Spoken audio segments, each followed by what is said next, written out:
আজকে একটা ক্যাপাসিটর তৈরি করব আর এইটার নাম হচ্ছে লাইডেন জার।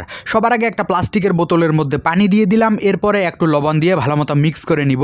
এরপরে দেখতে পাচ্ছেন বোতলের ছিপিটার মধ্যে একটা সাইকেলের স্পোক লাগাই দিছি। এখানে আপনারা লোহার পেরেক দিতে পারেন। এরপর ছিপিটা শক্ত করে আটকায় দেওয়ার পর এক টুকরা অ্যালুমিনিয়াম ফয়েল পেপার নিব আর বোতলের চারপাশে টেপ দিয়ে আটকায় দিব। তো আমাদের লাইডেন জার তৈরি। এইটাকে আপনারা হাই ভোল্টেজ দিয়েও চার্জ করতে পারেন, তবে আমি স্থির বিদ্যুৎ দিয়ে চার্জ করব। তো আমার জার্সির সাথে একটা প্লাস্টিকের স্কেল ঘষতেছি। স্কেলের মধ্যে তৈরি হচ্ছে নেগেটিভ চার্জ। এরপর স্পকটার কাছাকাছি নিয়ে আসলেই চার্জটা চলে যাবে বোতলের ভিতরে থাকা পানিটার মধ্যে। যদি এরকম শব্দ হয় তাহলে বুঝবেন জিনিসটা চার্জ হচ্ছে। মোটামুটি 100 বার চার্জ করলাম। এইবার দেখি কেমন শক দেয়। শকটা কিন্তু ভালোই শক্তিশালী ছিল। এইবার আমি দুইটা ছোট বাচ্চাকে এটা ধরতে বলবো, দেখি ওদের রিয়াকশন কেমন হয়। ওরে এখানে টাচ কর, আর একটা আঙ্গুল দিয়ে এখানে টাচ কর, এখানে ইয়াটার মধ্যে টাচ কর।